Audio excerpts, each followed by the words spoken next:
Hello everyone. मैं बीबी कुंदू का आज इस वीडियो में आपको बीबी कुंदू का क्लास 12 का एचएस कॉमर्स टेस्ट पेपर 2022-21-22 मतलब इस ईयर 22 में जो अप्रैल में आपका एग्ज़ाम आने वाला है उसका बीबी कुंदू ग्रैंडसन जो आपका बुक है WB बोर्ड के लिए क्लास 12 के लिए 2022 का जो मैं ईयर पेपर है आपका 2019 का मैंने 44 मार्क्स का जितने भी सम्स थे आपके long sums PL, cash flow, retirement, admission, issue of share, ये सब के वीडियो मैंने अपलोड कर दिए हैं। आज मैं 2019 का ही आपका MCQ पार्ट देने वाली हूँ। इसमें इसमें कुछ आप लोगों के सम्स भी आए हुए हैं, सम्स के साथ मैं सॉल्व करूँगी। तो आप प्लीज़ अपना ध्यान से इस सबको समझिए क्योंकि MCQ बहुत इंपॉर्टेंट है। 44 मार्क्स का तो आपका वही रहता है। अब इस बार कैसे करके देगा वो तो नहीं पता, लेकिन 44 मार्क्स करके आया, मतलब सॉरी 36 मार्क्स करके पहले आया करता था। अभी देखिए कुछ चेंजेस आया हो। तो चलिए हम लोग MCQ सॉल्व करते हैं 2019 का अकाउंटेंसी। ठीक है, ये रहा पार्ट बी। ठीक है, ये पार्ट बी है। ओके, बीबी कुंदू का 2022-2019 ईयर है, ईयर पेपर का अकाउंटेंसी क्लास 12 MCQ सॉल्व होगा पार्ट बी। ठीक है, पेज नंबर है आपका 87। ये फॉर 36 मार्क्स के लिए पहले आया करता था। फिर पेज नंबर 87 ये रहा। ठीक है, तो चलिए हम लोग अकाउंटेंसी में आते हैं। सबसे पहला क्वेश्चन देखिए आपका, ये सब तो आप हेडिंग्स पर ही लीजिएगा, मैं नहीं पढ़ रही हूँ, मैं क्वेश्चन डायरेक्ट सॉल्व करूँगी। ये रहा आपका, देखिए इसमें हिंदी वर्जन, इंग्लिश वर्जन और बंगाली वर्जन तीनों दिया हुआ है। तो सबसे पहले 1 का ये जो 1 नंबर है ये बंगाली में है, ये देखिए इंग्लिश वर्जन। मैं इंग्लिश वर्जन को इसलिए राइट करके रखी हूँ कि यहाँ पे मैं ये सब क्वेश्चन पढ़ूँगी। देखिए समझाती जा रही हूँ MCQ। सबसे पहला MCQ 1 नंबर का 1 जो है, in absence of partnership agreement partners are entitled to get. क्या कह रहा है कि अगर पार्टनरशिप का एग्रीमेंट जो है वो नहीं हुआ है तो पार्टनर्स कैसे करके क्या लेंगे, इक्वल शेयर ऑफ प्रॉफिट लेंगे या कमीशन या इंटरेस्ट ऑन लोन या फिर ऑल ऑफ दिस। लोन देखिए ये जो है प्रॉफिट, उसका अगर शेयर ना दे तो कैसे लीजिएगा, नहीं ले सकिएगा। कमीशन जब तक बोले नहीं तब तक नहीं लिया जाता है।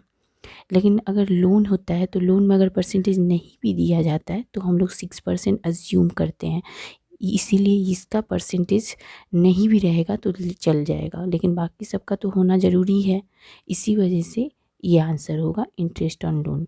ये सब concept rules as per section act के रूप में आता है, जो कि मैंने PL एप्रो का पार्ट 1 वीडियो में भास्वन दत्ता का जो है उसमें दिया हुआ है, वो आप देख लीजिएगा। रूल्स एज पर सेक्शन जो मैंने रूल्स लिखे हैं सेक्शन का हिसाब से लॉ जो है वही। ठीक है, तो आपका इसमें रेशियो नहीं रहेगा तो नहीं होगा, कमीशन जब तक बोले नहीं होगा, लेकिन लोन अमाउंट दे दे लेकिन इंटरेस्ट ना भी दे रेट तो हम लोग 6% अज्यूम करते हैं एज पर सेक्शन के कारण। ठीक है, तो इसलिए ये आ जाएगा, तो आंसर होगा interest on loan. Okay, next sums में आइए, 2 नंबर सम्स।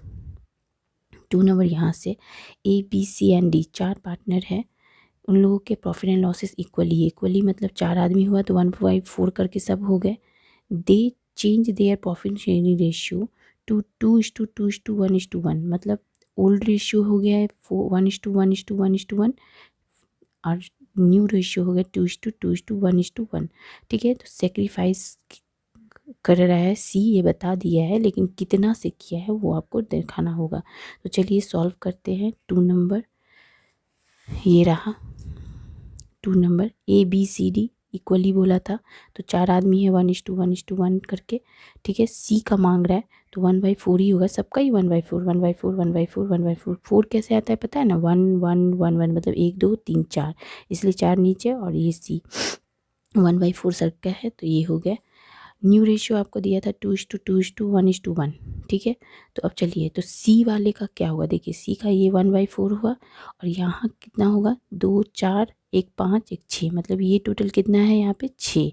ठीक है, तो C ये है, C का मांग रहा है तो C मतलब कितना होगा 1/6, ये 1/6 तो 1/6 C का और ये 1/4 C का। ओल्ड में से 1/4 ये रहा और इसका 1/6।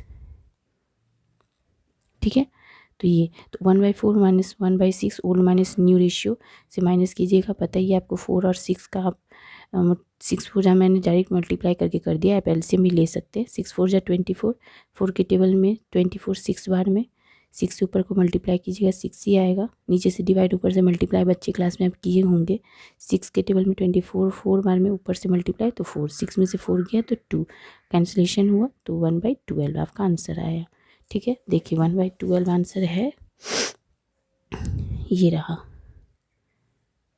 1/12 बी नंबर आंसर। ठीक है, आ गया, यही है आंसर भी आपका पीछे बुक में। चलिए थर्ड नंबर आइए। At the time of revaluation value of machinery has been increased. ठीक है, अगर हमारा रिवैल्यूशन जब हम करते हैं तो आपका मशीनरी बढ़ रहा है 10,000 से। ठीक है, विच amount is debited in the journal. तो बताइए क्या डेबिटेड होगा। जर्नल आप अगर बनाते हैं बढ़ने से तो क्या जर्नल होता है, अगर बढ़ता है तो जर्नल कोई भी एसेट अगर आपका बढ़े तो क्या होगा, वो आपके जर्नल में क्या होगा, डेबिटेड ही हो जाता है। तो कौन सा अमाउंट मतलब डेबिटेड से होगा, मशीनरी होगा, मतलब नाम क्या होगा, मशीनरी होगा। Machinery account debit to revaluation account, तो मशीनरी अकाउंट हो गया क्योंकि वो किस साइड में जाएगा आपका, इस साइड में। तो बाय मशीनरी हम लोग लिखते हैं ना रिवैल्यूशन में, इसलिए मशीनरी डेबिटेड होगा। याद कीजिए रिवैल्यूशन का ऐसा फॉर्मेट है सपोज, तो हम लोग क्या लिखते हैं, अगर एसेट बढ़ता है तो हम लोग इस साइड लिखते हैं क्रेडिट साइड में, तो क्रेडिट साइड नहीं देखा जाता है, वो तो आपका साइड हुआ ना, लेकिन बाय मशीनरी लिखते हैं ना, तो बाय मशीनरी क्या है, डेबिट है, इसीलिए मशीनरी क्या होगा, डेबिटेड होगा। ठीक है, जर्नल में क्या होता है, journal machinery account debit to revaluation, यही ना होता है। देख लीजिएगा आप एडमिशन का जर्नल भी मैंने तो कितना सारा अपलोड किया है। ठीक है, चलिए next 4 number. At partner drop 500 at the end of each month. ये भी मैंने रूल दिया है पीएल एप्रो में, जब eight the end of each month रहता है तो 5.5/12 होता है। ये भी एज पर सेक्शन सब के कारण होता है, ये सब मैंने रूल्स पीएल एप्रो में दिया हुआ है। The amount of interest on drawing 6% per annum, तो आपका 6% है ड्राइंग, कैसे निकलेगा देखिए सॉल्व। 4 नंबर है ना, ये देखिए सबसे पहले 500 है eight the end of each month, मतलब एक साल का पूरा, ईच मंथ बोला है तो पूरा इंटू 12, 6% आपको दिया हुआ है। Eight the end of each month मतलब 5.5/12, बिगनिंग ऑफ मंथ रहता तो 6.5 और मिडिल रहता तो 6/12। ये तो मैंने अच्छे से सेक्शन से बताया है रूल्स, वो भी देख लीजिएगा आप, भाषवंदता का पार्ट 1 मेरा इस चैप्टर का। तो इसीलिए मैं यहाँ पे रूल्स नहीं लिख रही हूँ। तो इसको सॉल्व कीजिए, आपको 165 आ जाएगा। इन दोनों का मल्टीप्लाई 6% निकालिए, जो आएगा 5.5 इंटू करके डिवाइडेड बाई 12। ठीक है, तो इतना आ गया। तो अब नेक्स्ट सम्स 4 हो गया। 5 में देखिए रहा एज पर से, हाँ तो देखिए 5 number, Indian partnership act 1932 37, sorry मैंने बंगाली वर्जन में देखा, एज पर सेक्शन 37 ही होता है इस सब का, पार्टनरशिप एक्ट का ऑफ इंडियन पार्टनरशिप एक्ट 1932 में इंटरेस्ट ऑन द 1932 का जो एक्ट है, मतलब सेक्शन 37(5), उसमें इंटरेस्ट कितना होगा, अगर कोई डेथ कर जाता है पार्टनर, उसका इंटरेस्ट कितना मिलेगा, तो उसका इंटरेस्ट आपको पता ही होगा 6%। ये भी मैंने सब बताया हुआ है, आप देख लीजिएगा। डेथ चैप्टर एक्चुअली आपका तो नहीं है, तो ये वीडियो ये हो सकता है ये सब ये एमसीक्यू ना रहे, लेकिन मैं बता दी हूँ। तो ये डेथ से रिलेटेड है, तो आपका डेथ तो आपका सिलेबस में है नहीं, तो आप मत ही करिए, तो उतना ज़रूरी नहीं है ये। ठीक है, वैसे ये होगा 6%। चलिए नेक्स्ट, द नेचर देखिए 6 number, the nature of profit and loss appropriation account. तो आपका प्रॉफिट एंड लॉस का नेचर क्या है, रियल तो होगा नहीं, नॉमिनल होगा, पर्सनल नहीं होगा, इम्पर्सनल भी नहीं होगा।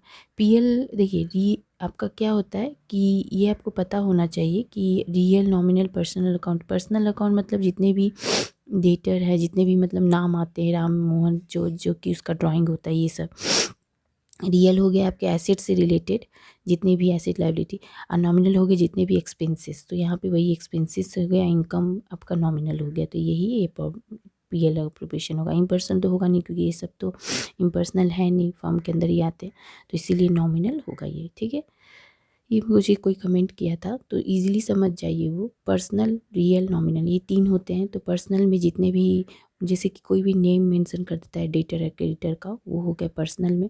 ड्राइंग व्राइंग जो खुद का हो। और रियल का क्या हो गया, जितने भी आपके एसेट लायबिलिटी है, बिल्डिंग, ये सब मशीनरी, एसेट लायबिलिटी। और नॉमिनल क्या हो गया, जितने भी आपके एक्सपेंसेस, इनकम, लॉसेस सब है, ये नॉमिनल। ठीक है, तो आपका नॉमिनल में आ गया ये आंसर। नेक्स्ट 7 नंबर देखिए, the balance of partners current account. अगर आप पार्टनर्स करेंट अकाउंट खोल रहे तो उसका जो बैलेंस कहाँ देते हैं, डेबिट साइड में या क्रेडिट साइड में, या तो जीरो। क्रेडिट साइड जब बोल देता है तब डेबिट और क्रेडिट दोनों साइड होता है। CR लिख देता है तब CR क्रेडिट में दिखाते हैं, जब नहीं बोलता है तो डेबिट साइड में। तो इस तरह से होता है, इसलिए डेबिट और क्रेडिट और जीरो भी हो सकता है, क्योंकि कभी कभी नहीं भी देता है, करेंट अकाउंट का बैलेंस नहीं भी रहता है।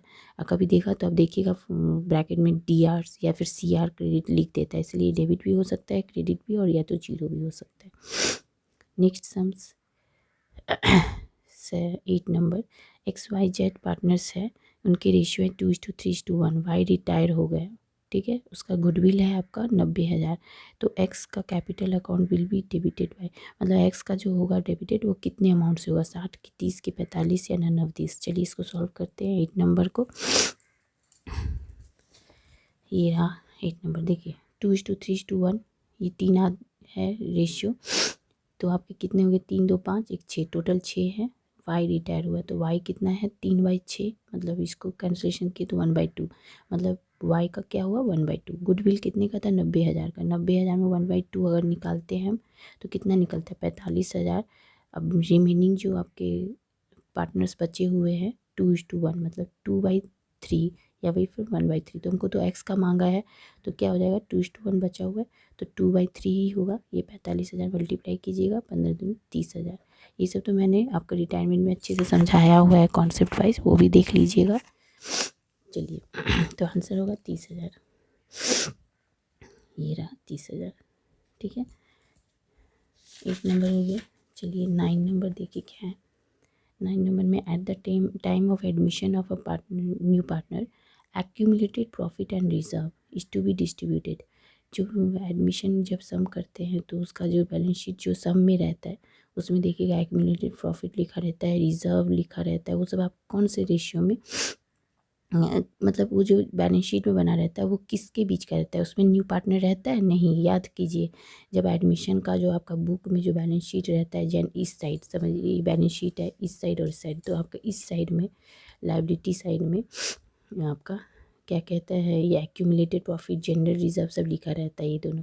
तो ये जो रहता है वो ओल्ड रेशियो, क्योंकि न्यू पार्टनर तो बाद में ज्वाइन होता है ना, तो ये सब ओल्ड रेशियो में ओल्ड पार्टनरों को देते हैं। तो वही आपका लिखा है बिटवीन ओल्ड पार्टनर, आंसर होगा, ठीक है। तो चलिए the ratio, next 10 number, the ratio in which profit and loss on revaluation is to be distributed among the existing partner. आप अगर जो आपका प्रॉफिट आता है या लॉस आता है एडमिशन में, रिवैल्यूएशन में, तो उसका जो प्रॉफिट या लॉस होता है किस रेशियो में डिस्ट्रीब्यूट करते हैं आप, ओल्ड रेशियो में, क्योंकि वो ओल्ड से रहता है सब कुछ, क्योंकि रिवैल्यूएशन तो हमेशा ओल्ड पार्टनर ओल्ड रेशियो होता है, इसलिए ओल्ड प्रॉफिट, ठीक है, ओल्ड प्रॉफिट रेशियो आंसर होगा। Next, share application account is, share equity share application, ये सब क्या हो गया, शेयर का बात हो गया। तो ये सब पर्सनली कोई काम करता है, क्योंकि डेटर क्रेडिटर से इंक्लूडेड होता है जो पर्सनल इंसाइड शेयर होल्डर होता है, इसीलिए पर्सनल अकाउंट हुआ, ठीक है। नेक्स्ट आ जाइए इस सम्स में 12 नंबर, कह रहा है rate of interest on calls in advance as per company act के 2013 का एक्ट है। कॉल्स इन एडवांस का अगर इंटरेस्ट गिवे ना हो तो कितना एज्यूम किया जाता है, 12%, ठीक है। ये भी मैंने बताया हुआ है आपके वीडियो सब में। चलिए नेक्स्ट देखिए, आपका 12 हो गया, 13 ये रहा। As per company act 2013 which of the following is considered as the component of trade payable. क्या है इसमें, ट्रेड पेबल, जैसे कि आप यही सब करते एक्स, देखिए आपका क्या कह रहा है इसमें,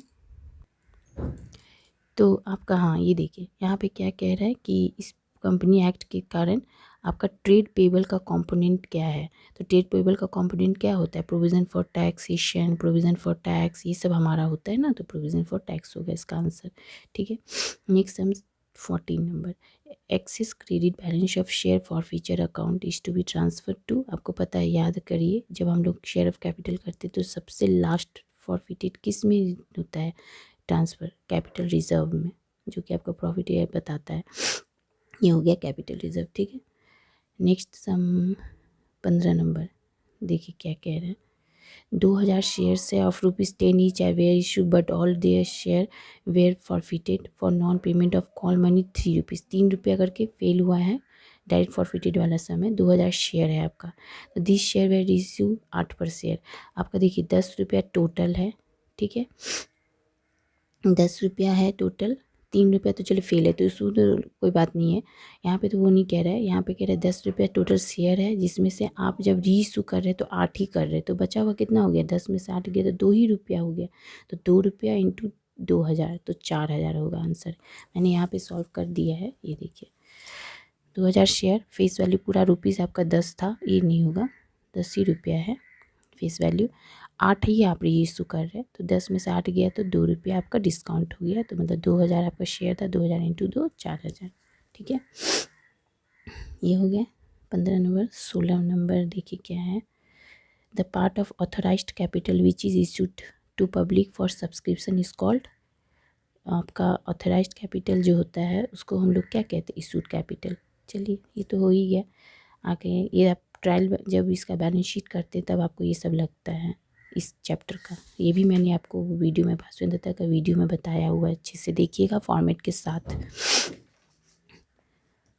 नेक्स्ट में आ जाइए, कौन सा सम करेंगे अब हम लोग? 17 number. Y limited issued equity share 10 रुपया है टोटल रुपीज़। प्रीमियम आपको नहीं दिया हुआ है, प्रीमियम पता लगाना है कि कितना है, तो अपने खुद से सोचिए। एप्लीकेशन 2 रुपया है, अलॉटमेंट 5 है, कॉल 5 है, तो कितना हो गया? 2 5 7 7 5 12, तो टोटल यहाँ 12 दिखा रहा है, 10 रुपया ही है, तो मतलब 12 में से 10 गया तो 2 ही रुपया ने प्रीमियम हुआ, 2 रुपया आंसर बी नंबर, ठीक है। यहाँ पे मैंने वैसे दिखा दिया है। इशू 10 रुपया, प्रीमियम नहीं पता है, 2 एप्लीकेशन, 5 अलॉटमेंट, 4 कॉल, तो टोटल ऐड करके 12 हुआ, 10 ही रुपया है, तो मतलब 10 में से 12 में से 10 गया तो 2 रुपया प्रीमियम होगा, आंसर यही है, ठीक है। चलिए अब डिवेंचर होल्डर, ये मत कीजिए क्योंकि डिवेंचर चैप्टर आपका सिलेबस से कटा हुआ है, ठीक है। फिर भी अगर ये है तो देखिए, डिवेंचर होल्डर क्या होगा? Creditor of the company, company का क्रेडिटर होता है, कंपनी का क्रेडिटर, ठीक है। डिवेंचर आपका चैप्टर हटा हुआ है इसलिए छोड़ दीजिए। नेक्स्ट आ जाइए, ये ख़त्म हो गया एक पार्ट। अब 2 नंबर पे हम करेंगे, choose the correct answer. 2 number पे 2 का 1 देखिए, under which activity dividend paid 2 lakh will be shown as per action 3। कौन सा में होगा डिविडेंड पेड? देखिए, या तो ऑपरेटिंग में होगा, क्या इन्वेस्टिंग में, या फिर फाइनेंसिंग में? फाइनेंसिंग में होगा। क्यों? क्योंकि dividend, equity share, preference share, ये सब हमारा फाइनेंसिंग में होता है, क्योंकि फिक्स्ड लायबिलिटी, ठीक है। हमें इसका भी रूल मैंने दिया है अच्छे से, तो ये हो गया आंसर। अब आ जाइए 2 का 2 नंबर। देखिए ये मैंने सॉल्व नहीं किया, कट कर दिया, क्योंकि ये सब रेशियो का सम्स है जो कि आपके चैप्टर में सिलेबस में कट गया है। रेशियो एनालिसिस ये भी आपका रेशियो में ही है, इसलिए मैंने नहीं सॉल्व किया, क्योंकि काटा गया, रिड्यूस है, ये भी आपका रेशियो से ही रिलेटेड है, इसलिए ये भी हट गया।